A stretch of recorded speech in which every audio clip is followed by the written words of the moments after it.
Hi kids, it's Pastor Johannes here with the wise words. And today's wise word is decisive. Decisive, please spell it with me. It's D-E-C-I-S-I-V-E. Decisive. In Bahasa, decisive means to be tegas or pasti.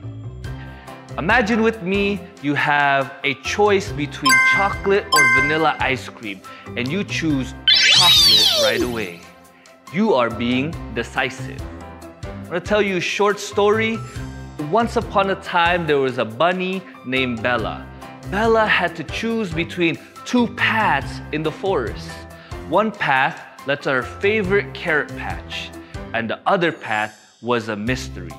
Bella quickly chose the path to the carrot patch because she was decisive. I want to ask you today, do you like apples or bananas more? Ready? You have to answer in 3, 2, 1. Now you are being decisive. You chose so quickly. Very good.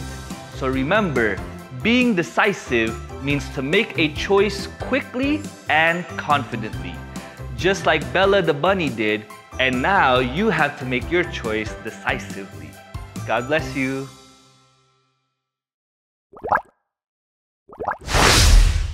Halo anak-anak semua, tentu tadi sudah senang sekali belajar melalui cerita, belajar melalui permainan. Dan di dalam cerita yang baru saja anak-anak saksikan, kita melihat bagaimana Yudas Iskariot digantikan oleh murid Yesus yang lain. Masih ingat gak siapa namanya? Yaitu Matias, betul.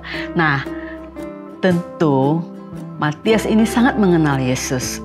Dan Matias dipilih karena dia mengikuti Yesus sampai naik ke surga, bukan? Bagaimana dengan anak-anak? Mau nggak satu hari nanti dipilih menjadi murid Yesus? Baik, kepada orang tua yang terkasih di dalam Tuhan Yesus Kristus, kita tentu semua menginginkan anak kita menjadi pengikut Yesus.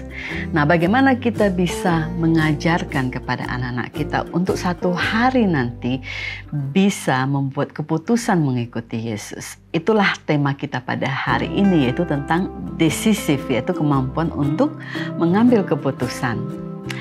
Ada 3 hal yang kita perlu tanamkan, nilai-nilai sebagai bibit awal supaya anak kita bisa mengambil keputusan pada akhirnya.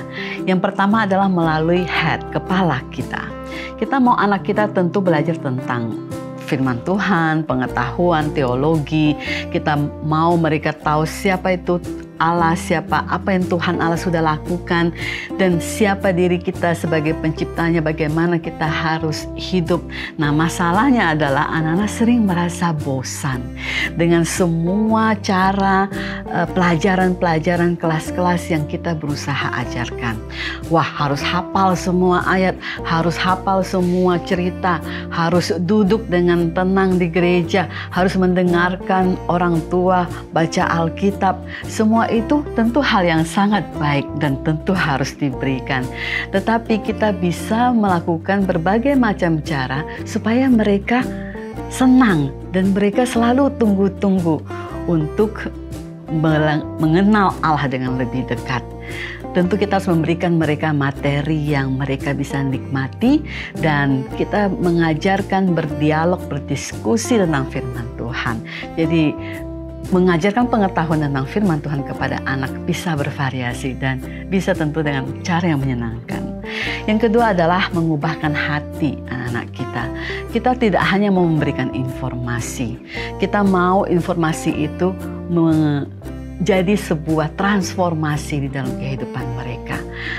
Mari kita cari tahu bagaimana hati mereka bisa digerakkan oleh Roh Kudus, dan mereka anak-anak selalu diajarkan untuk meminta kehadiran Roh Kudus.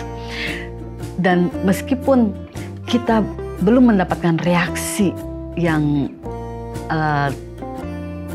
tepat dari anak-anak kita nggak boleh menyerah karena Roh Kudus itu pasti terus bekerja. Kita juga harus mendisiplinkan diri kita dengan firman yang hidup. Artinya apa? Bahwa Tuhan itu bukan hanya karena takut atau legalisme ya, tetapi bagaimana kita bisa mendemonstrasikan melalui kasih karunia kita disiplin mengikut Tuhan itu karena kasih karunia Tuhan yang begitu besar. Dan kita juga perlu mendemonstrasikan atau menunjukkan bagaimana Yesus mati bagi dosa-dosa kita. Ada kalanya anak kita tidak selalu harus dihukum atau menghukum dengan cara yang lain.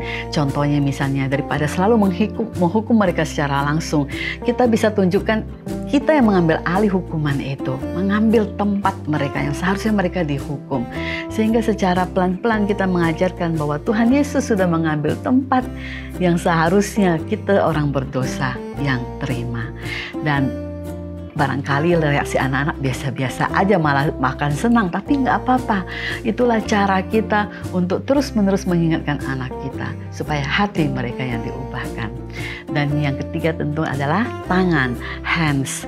Kita tidak mau anak-anak kita hanya tahu tentang Tuhan di kepala mereka atau Tuhan yang sudah mati bagi mereka, tapi kita juga mau anak-anak bekerja, melayani sebagai pengikut-pengikut Tuhan Yesus, menciptakan misionaris-misionaris di masa yang akan datang.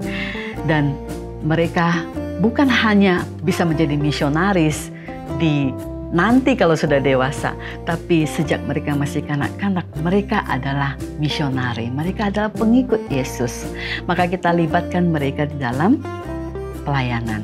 Kita bikin rumah kita itu menjadi rumah hangout. Jadi ajak teman-teman datang supaya mereka bisa melayani.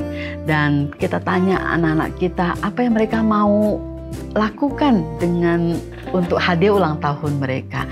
Jangan terus dikasih hadiah. Anak-anak harus belajar untuk memberi hadiah juga ketika mereka merayakan sesuatu. Saudara, di dalam mendidik anak itu harus secara intensional, bukan sambil lalu, bukan kalau berhasil ataupun kalau gagal, tapi harus dengan sungguh-sungguh. Kita tidak bisa dengan cara yang biasa-biasa. Kita harus melakukannya dengan terencana setiap hari dalam kehidupan kita. Karena ini adalah anak-anak yang Tuhan sudah titipkan untuk menjadi ahli waris kerajaan surga, bukan? Demikian juga firman Tuhan katakan, bagaimana kita mengajar anak kita tentang firman Tuhan dan mengikut Tuhan Yesus.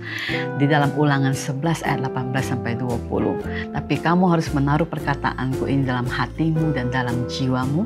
Kamu harus mengikatkannya sebagai tanda pada tanganmu dan haruslah itu menjadi lambang di dahimu. Kamu harus mengajarkannya kepada anak-anakmu dengan membicarakannya apabila engkau duduk di rumahmu, engkau sedang dalam perjalanan, engkau berbaring, engkau bangun, engkau harus menuliskannya pada tiang pintu rumahmu dan pada tiang pintu gerbangmu, supaya anak kita ketika mereka dewasa, ketika mereka mengerti, mereka akan mengambil keputusan mengikut Yesus dan menjadi muridnya. Tuhan Yesus memberkati.